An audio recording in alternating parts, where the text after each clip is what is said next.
Este é o SupraCast, o seu podcast de cardiologia do interior de São Paulo para o mundo. Fala galera, sejam bem-vindos a mais um episódio do SupraCast, novamente no formato de videocast hoje. E tô com meu amigo Pedrão. Muito obrigado, Marcão. Boa noite, pessoal. Para falar de um assunto aí que é muito frequente e que causa muita dúvida no dia a dia nosso, né? Tanto dos médicos recém-formados e até mesmo dos cardiologistas. Demais, é algo que assim, a pessoa pensa que tem gente que vai pensar que é muito benigno, tem gente que vai pensar que é maligno, a gente não tem ainda. Muita gente não tem essa certeza. Perfeito. Então, vamos falar sobre extrasístole ventricular. Bom, já começando entrando na definição, né? Esse é um exemplo do extrasístole ventricular e como é que ela deve se comportar, né? Como é que é o padrão dela. São batimentos extra precoces, tá certo? Você vê que o paciente está em ritmo sinusal nesse eletrocardiograma e vem um batimento antes do tempo esperado, com QRS largo na maioria das vezes, mas a gente vai citar alguns exemplos aí mais para frente que o QRS não é largo, tá certo?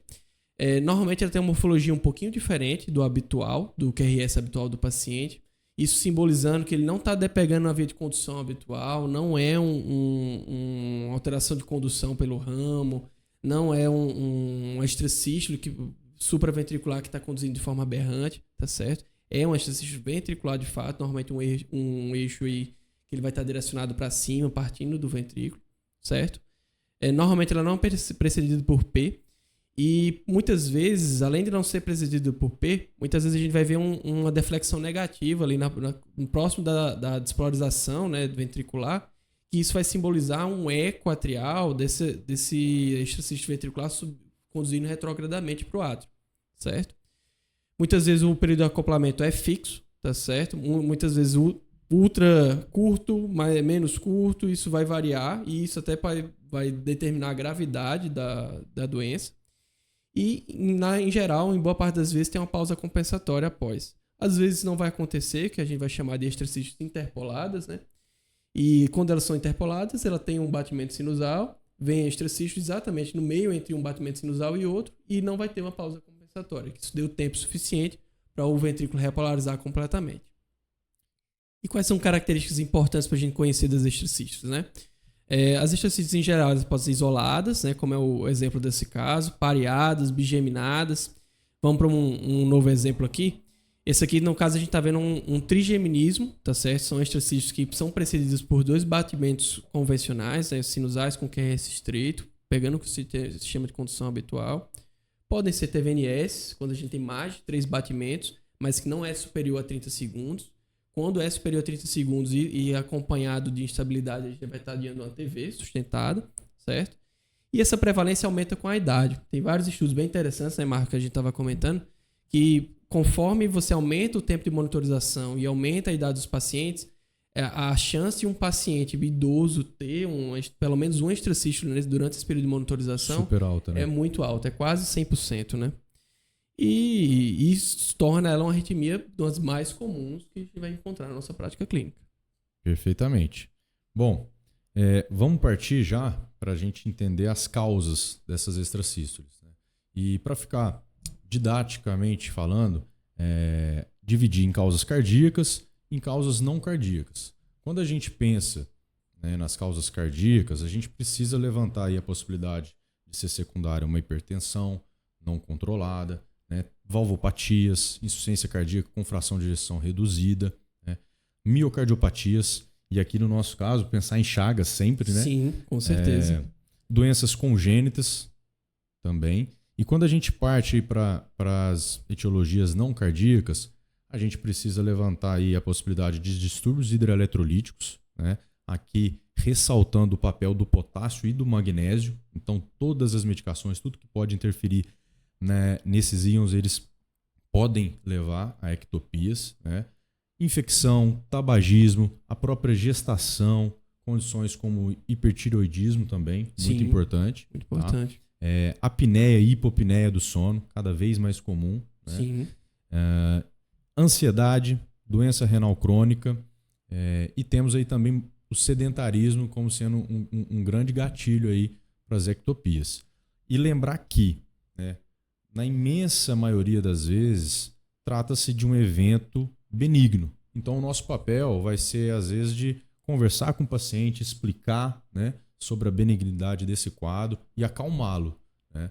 Mas a gente vai precisar também diferenciar, né, as extracístoles de maior risco, né, de evoluir com risco de morte súbita até, dessas benignas, né? E isso praticamente é feito analisando ali a estrutura do coração. Então, pacientes que têm já uma doença cardíaca estrutural, eles têm sim uma possibilidade, um risco maior de evoluir com morte súbita quando essas ectopias têm fatores de risco, têm características de risco.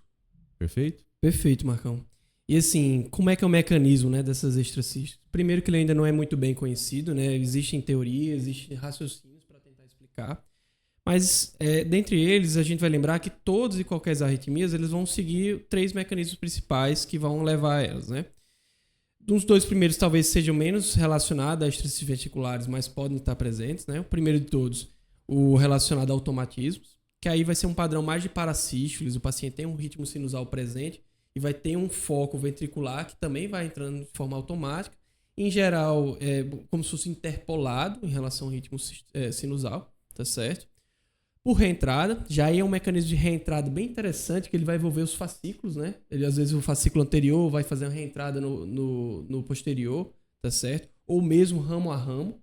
Isso aí também tem um mecanismo bem interessante, porque ele vai partir de um ponto, chegar no outro, já vai voltar e vai encontrar aquele ponto já pronto para uma nova despolarização.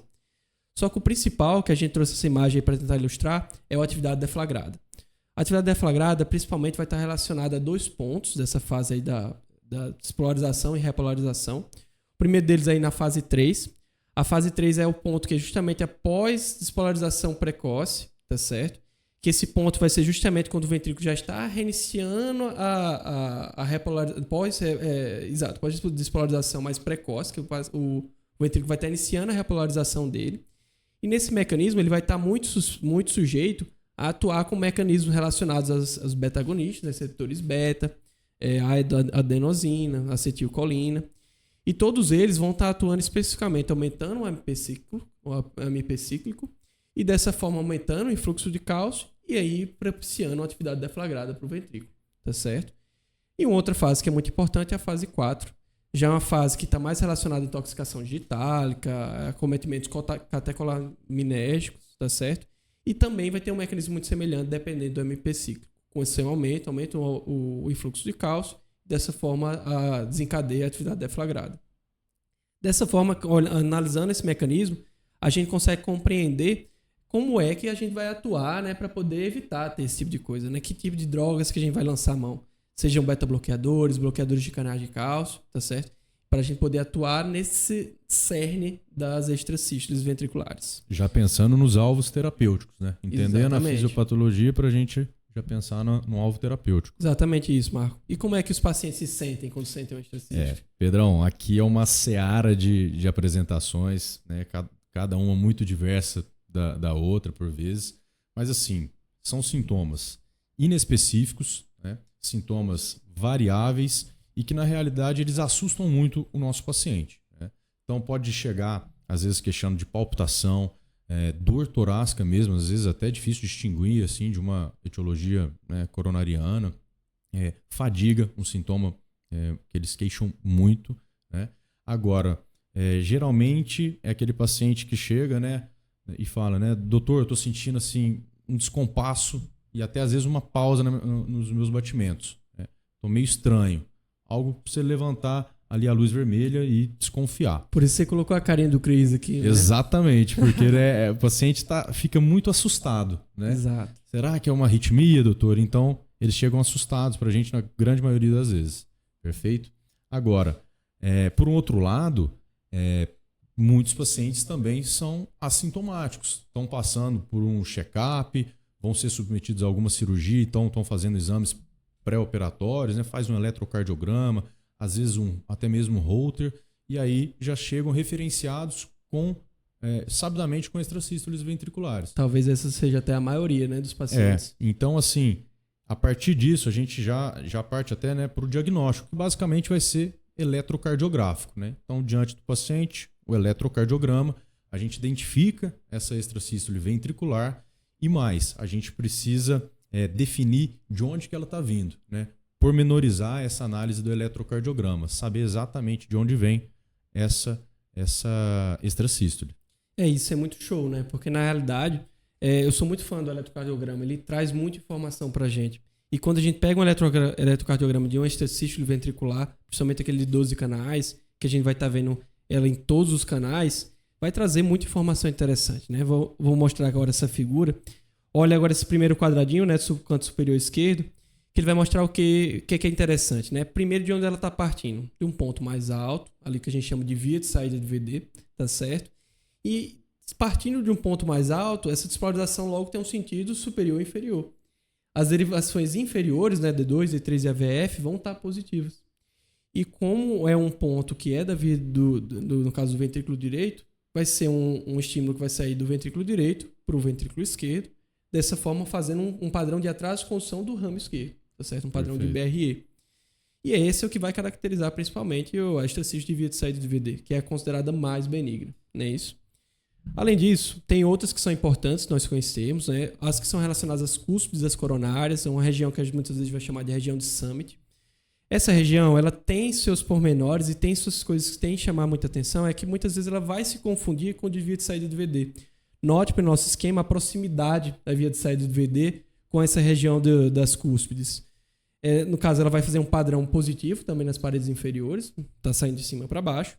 E muitas vezes ela pode fazer um padrão de BRE, tá certo? Só que o que chama muita atenção é que vai ser um BRE com a transição muito precoce de V1 para V2, que isso vai falar que no caso está um estímulo que está saindo de trás para frente, tá certo?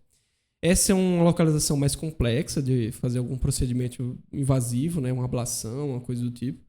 Principalmente porque, como eu falei, é próximo ao cúspide coronárias. Você está correndo o risco de fechar, fazer um infarto, fazer uma intercorrência grave para o seu paciente. Outros pontos que é importante nós conhecermos. Aparelho livre do VD, tá certo? Diferentemente das outras, essa parte de baixo para cima, logo é negativa nas ligações D2, D3 e AVF. E também como parte do VD, assim como de via de saída, vai ter um padrão de atraso do ramo esquerdo, um padrão de BRE.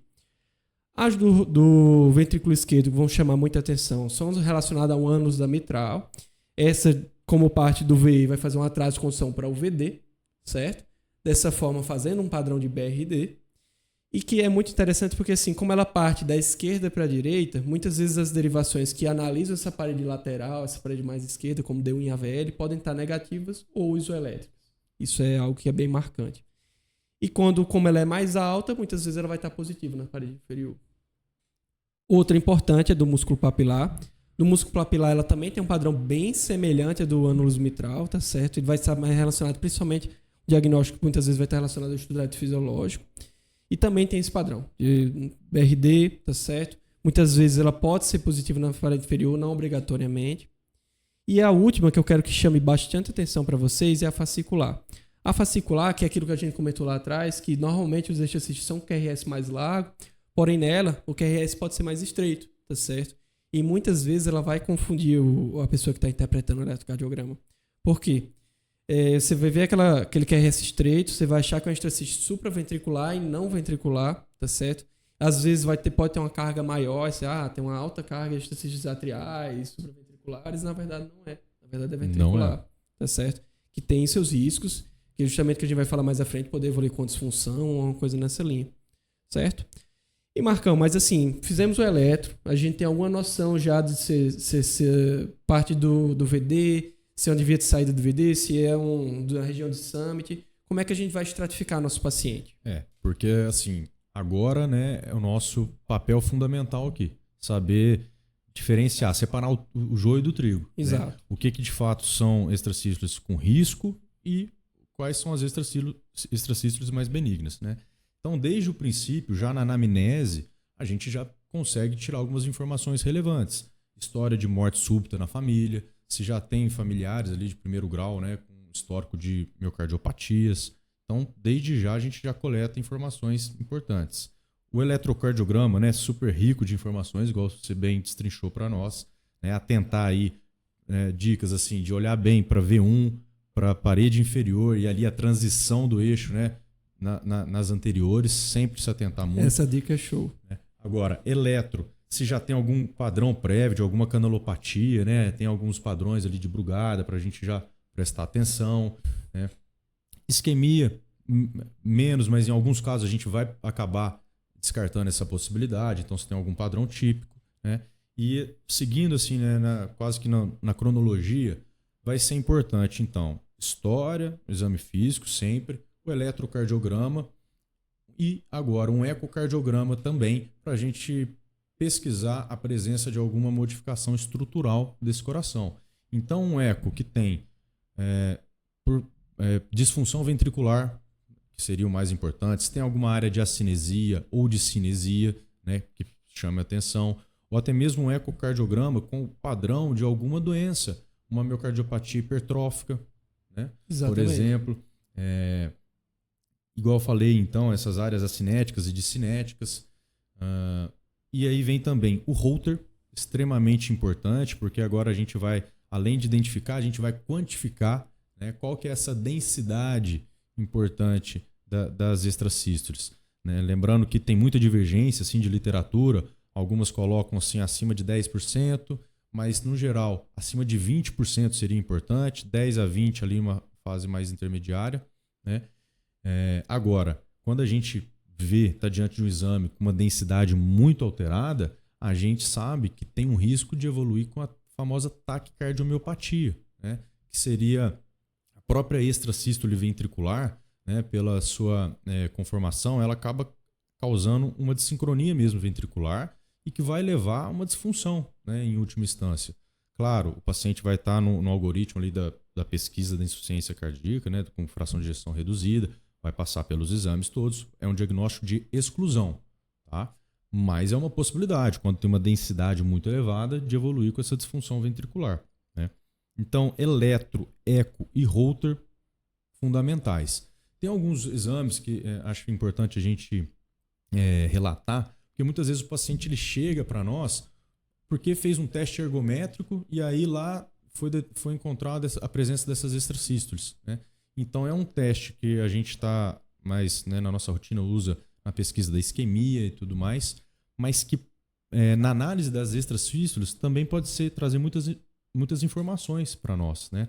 Então, foi visto aí que a presença de extrasístole, né, principalmente ali na fase de recuperação, está associada com um pior prognóstico desses pacientes. Né?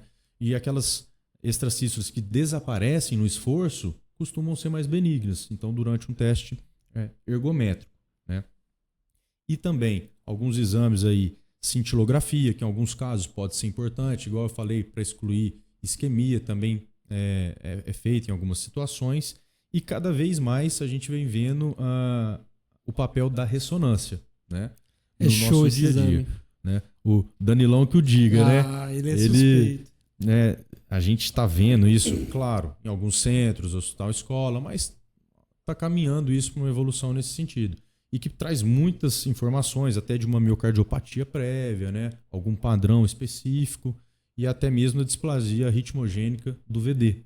Né? Exato. E a ressonância, assim como o eletro, ele ajuda às vezes a achar o foco específico, né? Principalmente quando a gente vai partir para um tratamento invasivo, estudo eletrofisiológico, para tentar fazer essa ablação, né? Perfeitamente. Eu acho que assim, né, desde lá do início, quando a gente está no eletrocardiograma, quando a gente está fazendo esses exames subsidiários, a gente está sempre tentando definir, né, qual que é se é maligna ou se é benigna, e desde já tentando entender de onde vem essa extrasístole para pensar na factibilidade de um procedimento, de uma ablação, né, qual que vai ser a dificuldade desse procedimento lá na frente. Então, sempre tem que estar com isso em mente. Perfeito? Então, assim, esses exames realizados, a gente vai partir, com essas informações reunidas, a gente vai partir, de fato, para o tratamento. E aí eu já até lanço para você, Pedrão. O tratamento das extrasístoles é para todo mundo? Exatamente. Até trazendo aqui esse fluxograma que estava aqui para o Marcão, que ele falou dos exames iniciais, justamente a gente vai começar a entrar nesse ponto, né? Pacientes que têm extrasístoles idiopáticas e não têm uma doença estrutural, a gente primeiro vai perguntar, ele é sintomático? Ele tem sintomas? Porque a gente falou que vários pacientes não têm sintomas, né? Se ele tem sintomas, e às vezes é uma via de saída de VD, uma fascicular, a gente vai ter que tentar tomar uma atitude, tá certo? A gente vou explicar ponto a ponto, né, do tratamento específico, mas quando o paciente não tem sintomas, aí entra aqueles números mágicos que o Marco falou. Acima de 20%, esse paciente tem alta chance de evoluir com disfunção ventricular, por conta dessa sincronia que o Marco explicou.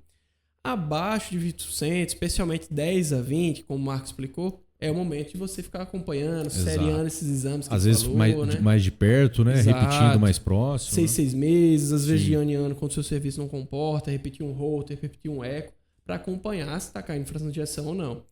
E se apresentou queda de fração de ejeção, aí você já vai considerar atuar de forma mais aprofundada, né? Perfeito. Esse ponto. Abaixo de 10%, aí não traz tanto malefício para o nosso paciente, certo?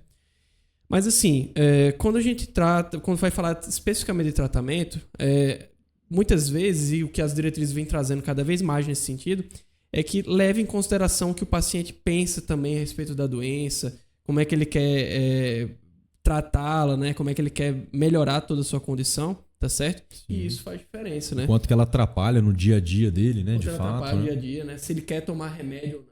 Isso é outra questão, né? Exato, às vezes o paciente não quer tomar remédio, ele não gosta, ele esquece, ele prefere fazer alguma coisa invasiva.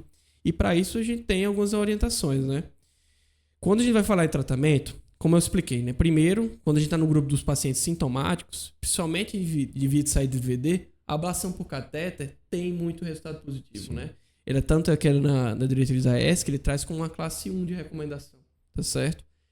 Já os medicamentos, né, especificamente que a gente vai chamar a atenção aqui, os beta-bloqueadores, bloqueadores de canal de cálcio, propafenona tem seu espaço, só chamar a atenção que o paciente com fração de ejeção reduzida, assim como o bloqueador de canal de cálcio, não pode essas medicações. Sotalol tem seu espaço também, especificamente nas canulopatias. E a amiodarona eu vou deixar para você me explicar aí mais para frente o papel dela aí nessas extracísticas. Quando a gente já fala dessas regiões, que elas já são mais difíceis, que eu falei, daquela região de Summit, que está perto dos óstidas coronárias, muitas vezes não é uma posição muito adequada para a ablação por catéter, a gente vai tentar o tratamento medicamentoso primeiro, para ver se tem uma resposta. A ablação por catéter não está descartada, né? Ele ainda traz uma evidência aí 2A, porém, como eu comentei, ela tem suas dificuldades técnicas. Até porque é um procedimento que também não é disponível, né, para todo mundo, então até a gente conseguir, de fato, realizar... Exato. A gente vai tentando controlar com medicação, otimizando em alguns casos, né? Então, não é um ou outro. Às vezes você começa a medicação visualizando a ablação lá na frente, perfeito? Exatamente. E tem uma coisa importante também, né, para a gente relatar. Beta-bloqueador, bloqueador de canal de cálcio e temos aí também o magnésio. Magnésio, né? Show de bola. Fala aí do magnésio, Marcão. Então, o magnésio, né, a gente, principalmente o pessoal da arritmia, são ferrenhos defensores aí do magnésio. Fãs do magnésio. Fã número 1 do magnésio. E que realmente a gente tem alguns estudos, inclusive brasileiros mesmo, né, que mostram ali certo benefício do magnésio. E na prática clínica a gente nota muito isso. Então qualquer que seja o sal de magnésio ali, que às vezes a gente fica na dúvida qual que pode, tem algumas apresentações diferentes, mas utilizar o magnésio ali por 60, 90 dias, lembrando que isso independente do nível sérico. Tá? Então não precisa ficar dosando o magnésio, no retorno dosa, não. A gente vai fazer o uso do magnésio, né, um adjuvante do tratamento medicamentoso e sem ficar preocupado com o nível sérico. Tá? Claro, não vai ser a peça primária, fundamental, mas é muito importante e a gente nota resultados positivos utilizando. Exatamente. E o amidarona, Marcão? A gente vê tanto paciente às vezes usando amidarona para estressístico, o paciente faz um Holter, às vezes o colega entra um pouco desavisado com essa amidarona para tentar tratar. E aí, qual é que é o papel dela? E lembrando, né, que uma situação que às vezes a gente acaba vendo muito. Tem um Holter muito alterado ou tem muita ectopia, então muita arritmia, vamos passar amidarona. Não é bem assim, né? Até porque, né, no coração estruturalmente normal, né, até por diretriz a amidarona está ali como classe 3, né? Então ela é um antiarrítmico que tem as suas indicações, mas que para, como se diz, né, limpar o Holter não está indicado, né? Ela não vai ser utilizada com esse intuito, perfeito? Então aqui a gente vai dar preferência para os beta-bloqueadores, bloqueador de canal de cálcio, tratamento adjuvante aí com o magnésio. a propafenona, igual você falou, em alguns casos específicos, né? E sempre pensando lá na frente na ablação. A amiodarona pode ser utilizada, tá certo? Tem alguns Sim. contextos específicos que a gente vai acabar lançando mão, especialmente naqueles pacientes que já estão otimizados, eles já estão com as outras E drogas refratário ali, tá né? E não tá ainda. indo. Mas nesses aí acaba que a gente tem que considerar mais a ablação, tá certo? E também naqueles pacientes que têm contraindicação às medicações anteriores. Um exemplo, ele tem uma disfunção ventricular importante, não pode bloqueador do canal cálcio, não pode a propafenona, Aí e tem uma entra. pneumopatia importante. O beta-bloco ele sibila muito. Você tem que lançar mão da amiodarona. Ou então não dá para associar os outros, a segunda opção já vai ser a amiodarona, às vezes vai ter que fazer. Então, no coração estruturalmente doente, aí seria talvez o papel mais bem estabelecido. Chagásico, né? Que costuma ter ali, às vezes, uma leve disfunção ventricular, né? Algumas alterações já de acinesia, de discinesia de algumas paredes. E aí vem sim a amiodarona. Lembrando que, né, prestar atenção sempre nos efeitos colaterais da amiodarona, né? Uma droga de pregnação ali. E que principalmente quando o paciente é muito jovem, a gente tem que tomar cuidado, porque esse indivíduo vai ficar fazendo uso diário dessa medicação com os colaterais. 50, então, assim, 60 anos, 40 a gente tem que ponderar. Exato. Perfeito? Buscar algumas outras opções. Mas, de fato, então, disfunção ventricular, a gente não pode, tem que preterir as outras drogas, talvez aí seja o papel mais importante da amiodarona nesse quadro. Um beta otimizado, não podendo utilizar beta. Perfeito. E aí, Marcão, vamos fazer aquela revisão marota para o nosso ouvinte? Vamos lá, bora. Então, seguinte, é a arritmia mais comum e na maioria das vezes é benigna. Fala pra gente, Pedrão, o que é, né, a ectopia ventricular, a extrasístole ventricular? Bom, é aquele batimento, né, aquele estímulo ventricular eletrocardiográfico, que ele é precoce, ele é antes do tempo adequado. Normalmente ele tem um QRS mais largo, não necessariamente, lembrar da fascicular que a gente comentou antes. Muitas vezes ele vai ter um período compensatório após, não necessariamente também, que ele pode estar interpolado. O período de acoplamento normalmente é fixo, tá certo? Curto, ultra curto, etc. E tem esse padrão que muitas vezes o QRS ele é bem distinto ao QRS habitual do paciente. Show de bola. Marcão, como é que são os sintomas que o paciente com extracístole vai apresentar? Então, lembrar, são sintomas variáveis. Geralmente, o que chama mais atenção é o susto que causa no nosso paciente, tá? Então, assim, batedeira, palpitação, às vezes até uma dor, um desconforto retroesternal e a grande parte também dos pacientes assintomáticos. Que às vezes quando ele sente essa dor, muitas vezes a sensação que o batimento pós-sístole é um batimento mais forte, um batimento que vai jogar mais sangue, o paciente sente esse desconforto. Dá aquela parada e depois vem mais forte. Né? Muitas vezes eles até citam isso. Exatamente. Como é que a gente vai fazer, Pedrão, a estratificação aí do nosso paciente com as extrasístoles? Lembrar daqueles 3 exames que o Marco comentou. O eletrocardiograma, muitas vezes, já entrando nesse ponto, ele vai dar uma origem de onde vai partir essa extrasístole, tá certo? Lembrar daquela dica que ele deu. Olha a parede inferior, olha V1 e olha a transição ali da parede anterior. V1, V2, V3, tá certo? Isso vai dar muitos sinais pra gente. E lembrando do padrão de via de saída do VD, que é o mais comum e muito benigno. Positivo na parede inferior, padrão de BRE, tá certo? Com a transição adequada, vai fazer a transição lá para V3, V4 do QRS, certo? Além disso, vai lançar a mão do eco, tanto para ver doenças estruturais como para ver disfunção ventricular, e do Holter para quantificar essas arritmias ventriculares, certo? Essa é a estratificação habitual. Muitas vezes a gente pode lançar a mão de um teste ergométrico, de uma avaliação de isquemia, às vezes até lançar a mão da ressonância, como a gente comentou, que é um exame que está crescendo muito, tem um papel muito importante na avaliação de extracístoles, mas os principais que não pode faltar são esses. Show. E só pontuar também, o Holter, quando a gente tem uma densidade maior do que 20%, é aquela de alto risco, aquela que chama mais atenção e que às vezes mesmo o paciente assintomático, às vezes a gente vai optar por tratar por conta dessa densidade elevada. E como é que a gente vai tratar esses pacientes, Marco? Então é o seguinte, pessoal, tratamento medicamentoso, a gente vai aí preferir beta-bloqueador e os bloqueadores do canal de cálcio, né? Principalmente para os pacientes com função ventricular preservada. Aqueles que têm disfunção ventricular, a gente vai ter que manejar com muito mais calma, lembrando do papel da amiodarona nesses pacientes, tá? E em adjuvância, sempre aí o magnésio, tá?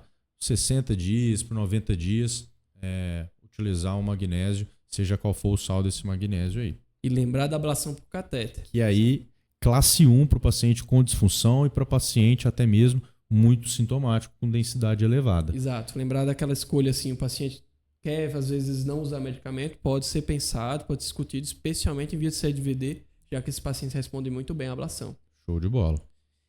Acho que a gente conseguiu sumarizar aí as principais ideias aí a respeito de extracístole ventricular. Acho que uma coisa para a gente comentar mais também, sempre no tratamento, mudança do estilo de vida, claro. Com certeza. Emagrecimento, atividade física, né? Evitar álcool, né? Evitar. Aí, até interessante, a gente teve até algum estudo recente que mostrou ali do café. Claro, um estudo que tem os seus vieses, mas não dá para a gente ter uma certeza muito importante sobre o papel, mas que foi associado ao aumento de extracístole ventricular com a quantidade de café. Então, tomar cuidado. A gente acaba recomendando, de fato, às vezes, principalmente aquelas pessoas que tomam muito, quantidade de café muito importante, a gente acaba recomendando, às vezes, pisar um pouquinho no freio. Tá? A grande recomendação é não exagerar. Não existe uma recomendação de tirar o café. Exato. Não tem exagero. Pode beber seu cafezinho, mas com parcimônia. Né? Perfeito? Isso aí, Marcão. Queria lembrar pro pessoal aí só da nossa campanha, Mande Seu Supra. É uma campanha muito bacana. Eu acho que a gente consegue fazer um compêndio legal de supra, de cateterismo, de imagem. Às vezes, se não tiver cáter no seu serviço, manda o supra. O eletro é sensacional, informa demais. E eu acho que se a gente falou alguma coisa, que o eletro é um exame base, chave na cardiologia. Exatamente. Né? Perfeito. Mande seu supra. Pessoal, siga a gente, né, no Instagram, nos buscadores, aí no Spotify, nos outros buscadores todos. Né? Qualquer dúvida, a gente está à disposição. E muito obrigado novamente, Pedrão. Valeu demais, meu amigo. Valeu, Marcão. E agora no YouTube também, hein? Isso aí. Um abraço. Abraço.